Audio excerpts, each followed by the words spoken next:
Good afternoon, everyone. Thanks for joining. Happy Friday. I know it's Friday afternoon and everybody wants to start the weekend. Some of you will have probably a long weekend.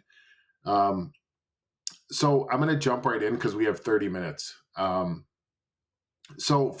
those who don't know me, my name is Jim Ackerman. I'm an enterprise payment strategist at Interpayments. Before Interpayments, I was in the order to cash space for about 6 to 7 years.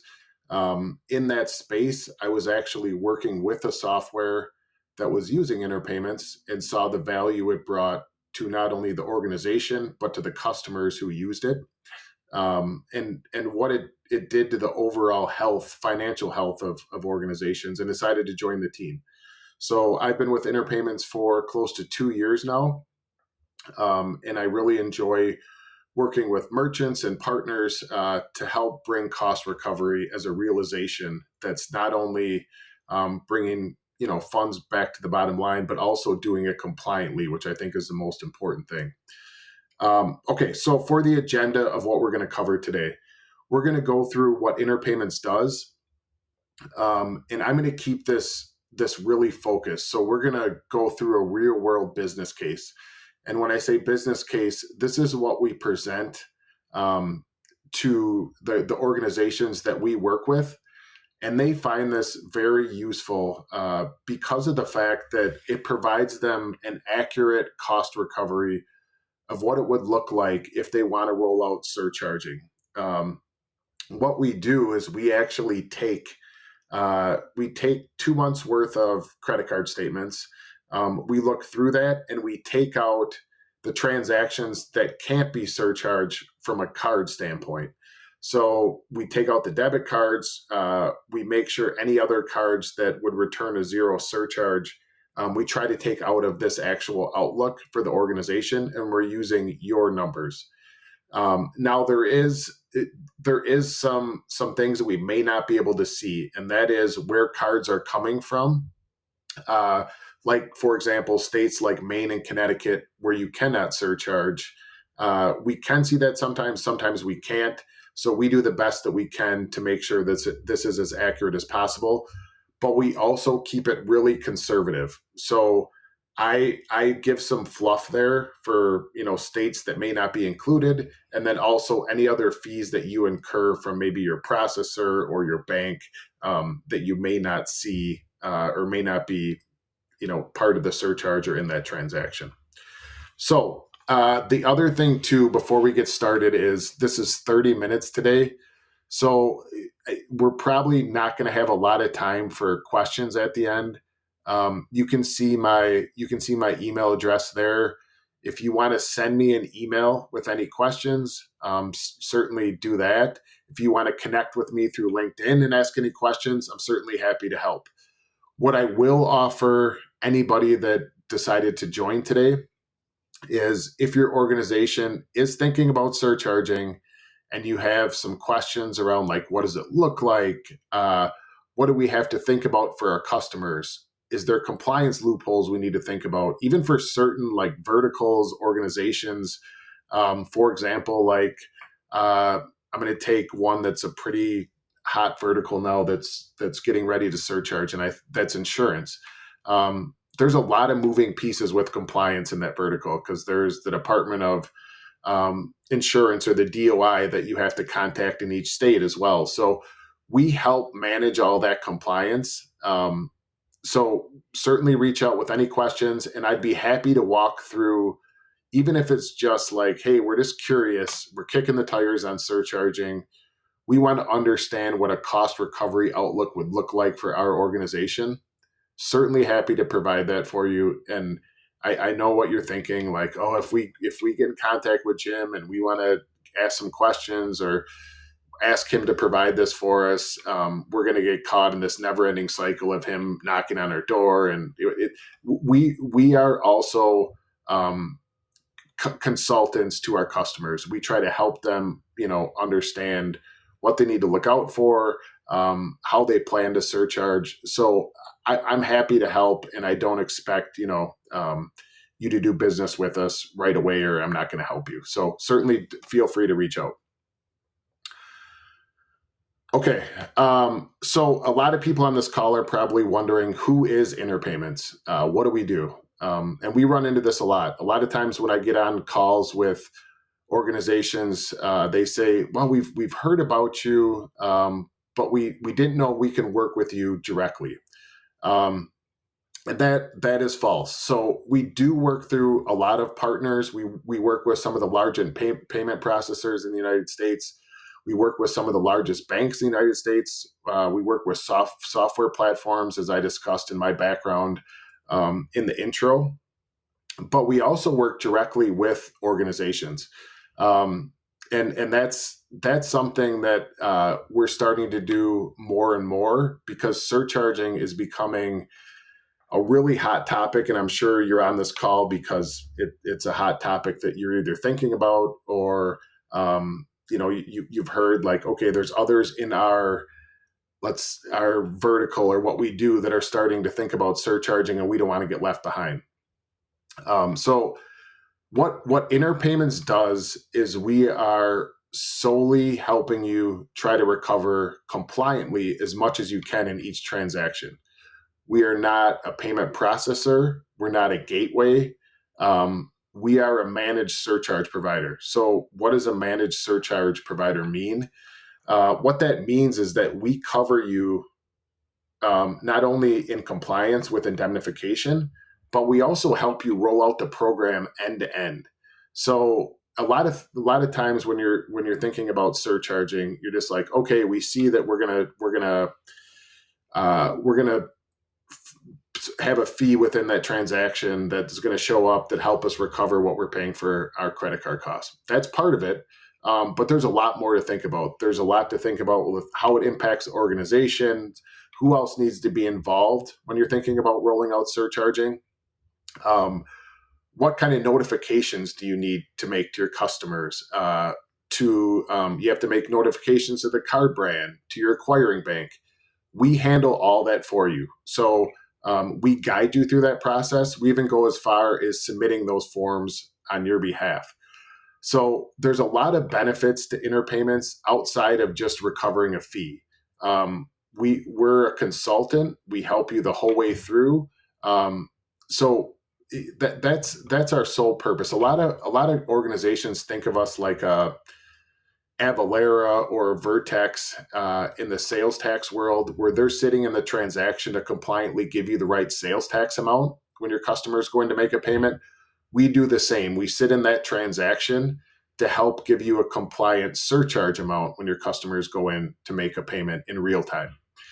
Uh, what we look for in that transaction is the BIN of the card, which is the first 6 to 8 digits. We also look for the state where that card holder's paying from. So part of compliance is that the state level compliance is done on the billing zip code of the card holder.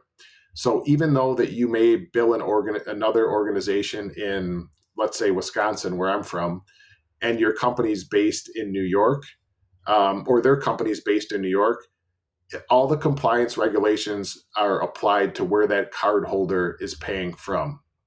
And then the last thing we look for is the amount, and we can deliver a compliant surcharge within that transaction.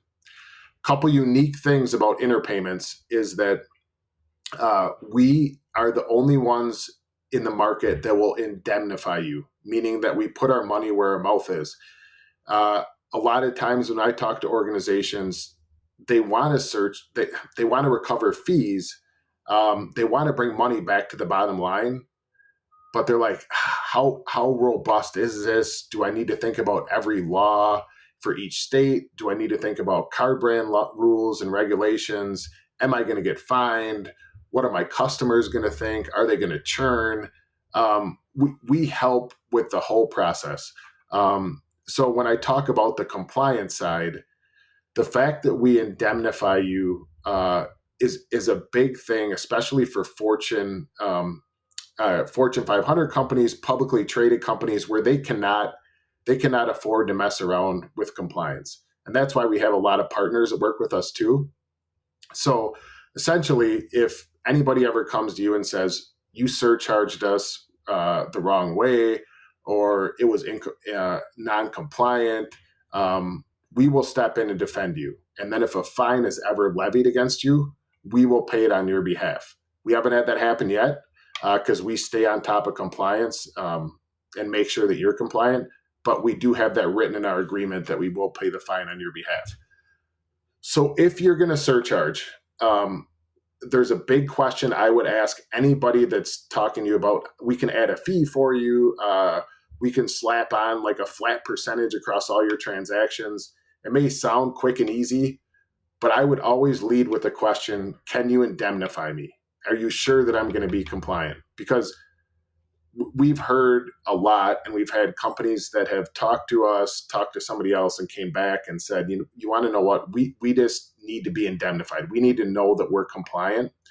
And that's where we really excel, because you're going to hear from others that, yeah, we can help you with compliance. We have it mostly figured out. We hear this a lot. But then they say, okay, can you indemnify us from being fined? And so that's a question I would ask to any provider that's talking to you about surcharging. Okay, so I'm going to move now from concept to actual numbers, and we're going to talk through a real business case that we present to the organizations that we work with. And they typically love this document because when you're thinking about surcharging, you have a lot of different departments involved. And a lot of times we have, someone in finance, someone on the IT side that's involved within these calls. But there's another person that potentially may have to sign off within the organization, whether that be the CFO, a finance leader, and they want to see a document that shows like what is the real financial impact of surcharging. So this is something that I would be happy to provide anybody on the call that wants to walk through this. No strings attached. We can just kind of look through like what would it look like for my organization to surcharge, and what can we recover in fees today. So the first thing that we'll look at when I build this business case, and usually this is in a document, but I just have this in slides so it's a little bit easier to see, is we'll go through what is the company processing today annually in credit card transactions, and then also like what is your average processing rate. So for this example, we're going to say this company is processing 150 million annually in credit card transactions, and they have a processing rate of 2.5. So with that being said, this company is absorbing 3.75 million per year in credit card processing that they can potentially bring back to the bottom line in working capital. The other thing I want to mention here that's in this executive summary is that I'm not going to talk about our fees on this forum today and how we stay in business, because obviously, we have to charge for our services. But what I will tell you is that a lot of organizations can roll our entire fee into the transaction compliantly because we're part of the cost of acceptance, which can make us a really low cost or no cost solution in most cases. So when you're thinking about surcharging and you're like, oh, like Interpayment sounds great, they can help me stay compliant, what do they cost? This is really what will help show this to the organization, because we'll look at what is your card spend, what is your rate, how can you stay under the cap in most states, and then how can you roll in our fee within that transaction. And the other thing I just want to mention before we move on as well is this estimate of what I'm going to show next of the actual numbers is it's conservative in the fact that I'm gonna say that you can probably, and you'll see when we look through the numbers, that you can eliminate around 95% of your fees. And the reason I say that is because there may be some cards that we can't see that are coming from states that don't allow surcharging, like Connecticut, Maine. There may also be, some fees that may be hidden within your processor or bank that that is not being rolled into the actual the actual charge that you're rolling out to your customers to surcharge. So I want to make sure that this is conservative. That there could be more that you could recover in rare cases, or there may be a little bit less, but this should be pretty close to what you should see in recovery.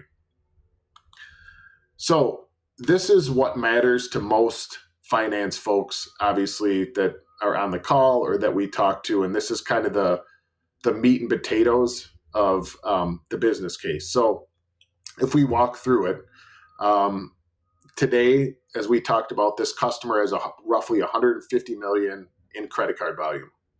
Their average processing rate, we're going to say for this example, is 2.5%. Their annual processing costs is around 3.7. And the estimated fee recovery, again, I set this at 95% because I wanted to stay really conservative in this number to make sure that most organizations have to understand that if somebody comes to you and says, we can help you recover 100% of your fees today, chances are that is inaccurate, and you really need to dig into that and ask questions. Because there's a lot of things to think about, and I just want to make sure that we're staying conservative for the organization. So the other thing that I also want to point out from this is, in this example, with where the processing rate is today, our entire fee can be rolled into the transaction, so interpayments becomes essentially a no-cost solution in most states or transactions. Now, there is another nuance, and the reason that we have this at 95%, like, for example, Oklahoma, you're capped at 2% for what you can recover in Oklahoma. So I just want to make sure that we account for some of that stuff, because sometimes we can't see where the cards are coming from when we're reading your processing statements. So one more quick thing to point out in this table is our implementation cost. It is zero. So there's no investment required up front. We will sit in almost any payment gateway or payment workflow, because we are processor agnostic, gateway agnostic. So no need to change anything that you're doing today. We can embed ourselves within that transaction typically most of the time. And then as far as like the ROI to the business, it's really immediate, because there's no implementation costs. You're paying these fees today, and you're going to start recovering fees as soon as you turn on surcharging. So as we go into 2026, a lot of organizations are like, how can we bring money back to the bottom line? What do we need to do? Do we need to, raise prices? Do we need to do other things? This is a really easy way to do that quickly. And when I say quickly, I mean, just look at the amount of money that in working capital that can come back to the organization. Obviously, this is a business case that is based on, a certain amount of card volume. And I know that's going to vary, but a really good example to start with. Okay, so I know this is a little bit small, and I apologize, but the next thing that we do in the business case is we go through the current state. So it obviously in this example, and in most examples that we're going to go through, the company is going to be absorbing 100% of its credit card processing fees today. And that, I mean, I'm not going to read through this word for word, but obviously you understand the drag on your cash flow with that happening, as we were just talking about easy levers to bring working capital back into the organization. So the annual processing expense, 3.75 million. Right now, today, there's no recovery mechanism for this organization. So they're absorbing all these fees. What is that causing? Ultimately, it's causing reduced liquidity and working capital. And a lot of times when you have card usage like you do, like with this organization, you have 150 million in card volume with no surcharge or way for the organization to recover fees. Typically, the card spend is going to go up because, like if you're going to pay for somebody's Disney vacation and they're going to pay invoices with their credit card, they're going to take the points and they're going to do it. So I'm going to spend just a second there. I know we don't have a ton of time, but what you're going to see when you surcharge as an organization is you're going to drive different payment behavior. Meaning, like you're not charging to help offset your costs. So as we just talked about, there's going to be organizations that are going in and they're like, okay, we're going to pay with our credit card. You're going to fund our Disney vacation. We're going to keep doing that, and more and more are going to do that. When you implement a cost of when you implement a way to recover your costs, naturally your customers are going to go to a different payment method. So some may stay with credit card and pay the fee. I mean, that's typical. It's not unusual. But you're probably going to have around 20% of your customers that are going to switch to ACH, which is still a fast payment to you. It's electronic, so you don't have lag there, but you're not paying the fees to accept an ACH are really small. So if you can drive payment behavior to switch to ACH, that's also a win for the organization. And on a side note, interpayments is really performance based, meaning that yes, you're going to naturally see that attrition of credit card holders switching to ACH, but you only pay us when a surcharge is if that company incurs a surcharge. Meaning, if they go in to pay with a credit card, they see the surcharge amount and they say, you know what, we want to switch to an alternate way to pay. They may switch to ACH. Well, in that transaction, you don't pay interpayments. You only pay interpayments when you're recovering fees, not when there's an alternate payment method made. Then we go through the financial justification. So I know we're really hammering this in, but it is important, and it's important for an organization to understand the health of what's going on by accepting credit cards. And I know credit cards. I mean, I worked in the order to cash space for a while. I know credit cards is a fast, easy payment that you can put right into your books. And it's, you don't want to stop accepting that fast, easy payment that's easy to apply within accounts, but you also don't want to have this type of financial drag on the organization. So we're really hammering this home. So I think this is impactful, and we want to keep showing this. So we're going to say today, in before a program, you're at 3.75 if you're this business in fees you're accruing. And then the fees recovered via surcharge at the conservative estimate of 95% would be around 3.5 million. And when I have the fees not eligible for surcharge, when we talk about like compliance with 60 states, provider rules, that's just, things that we can't control sometimes. So I just want to make sure that that's called out and transparent as you're looking through, like, what can we expect to recover? So the net financial impact back to the organization in this case would be the $3.52 million. And really with no cost to you as a merchant, because our fee is rolled in. So I guess, I just want to talk through that once, because the next section is working capital. And I know a lot of CFOs that I talk to, especially in larger organizations, are like, we need to focus on how we bring working capital back to the organization. And like I said, this is one of the ways that you can do it that the market has totally accepted. I don't know about you, but even individually, when I go in to pay a bill, when I see like, we're going to charge you, whatever our cost of acceptance is to accept your credit card, or you can pay via another payment method, I'm like, that, to me, that's fair. Like, they're just recovering what it costs them to actually accept this payment, or they're giving me an alternate way to pay. So when we talk about customer churn, that is one of the most important things, is that you give your customers an alternate way to pay you, and you make this program really transparent. So credit card surcharging and recovering fees is not something that's going to drive your customers away, as long as you do it in a smart way and make sure that they are aware and they have an alternate way to pay. And we've seen this over and over, where organizations come to us and they're like, we're frightened to surcharge because we're scared of customer churn.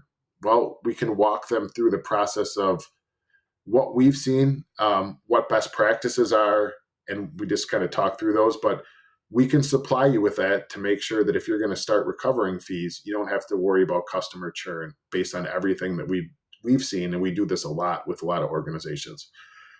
So let's go to working capital impact. So in this scenario, you're going to recover around 3.56 million, and it's going to be an immediate return. And it's going to be an immediate working capital benefit with no implementation costs. So, I mean, I don't have to go through all of this because I know we have a lot of finance people on this call. But I mean, that is a really impactful number to an organization. And if you look at, let's assume that cost of capital is 6%. That recovery equals approximately $214,000 a year in interest savings. That is huge for something that really could potentially cost you nothing to turn on. So if this is something that you're thinking about, like I said, I'm happy to walk through this with any organization that wants to talk about this and understand where they're at. I know that, at least from the companies I talk to, there's a lot of, I don't know if fear is the right word, but more like they're just not sure what a program would look like and how to roll it out, what the impacts are, what the compliance measures are. That's why Interpayments exists, to help you with all that. Okay. Last page of the business case. So compliance and risk management. So this is probably the single most important thing that we do that sets us apart in the market. So I'm sure that everybody that wants to surcharge or is thinking about it, in a lot of you that are on this call, you're thinking about recovering fees, but you're also thinking about, we have to be compliant. There's a lot of rules, there's a lot of regulations. And then what is the risk if we're not? Like, what could potentially happen? Well, there's a couple things that can happen, and we've seen this in our experiences. Number one, you could get fined, and it could be a significant fine. And Visa is starting to really crack down on this and send a lot of secret shoppers out. Secondly, it could be brand reputation, and this is a big one, because usually when a company decides to surcharge, it's because others in their vertical are surcharging. And they're all, it's kind of like, as you can imagine, like one shoe falls and everybody wants to do it because everybody wants to recover fees, but they're frightened that if I start recovering fees, somebody else is going to go to our competitor. If you surcharge the wrong way, and it could just be a little thing, right? And you get fined for it, or you get reported for it. It's a brand reputation thing, where now your competition is going to start using that against you, because you didn't want to surcharge to begin with because you were scared of customer churn. Well, what's going to happen is that organization is going to go to their customers or potential customers and say, "Oh, you're looking at us and ABC. Well, ABC, did you hear they applied fees to their customers that were non-compliant? And here's an article on it, or here's a report on it." That is pretty devastating. So that's where we really are here to help, because we guarantee compliance across all states. We monitor it all the time to make sure that all of your transactions are done compliantly. And the most important thing about all of this is we provide indemnification. So we protect you against any fines or penalties, so that when you decide to start surcharging, all of this is off your plate. You don't have to worry about this anymore. So the other thing I want to just quickly mention is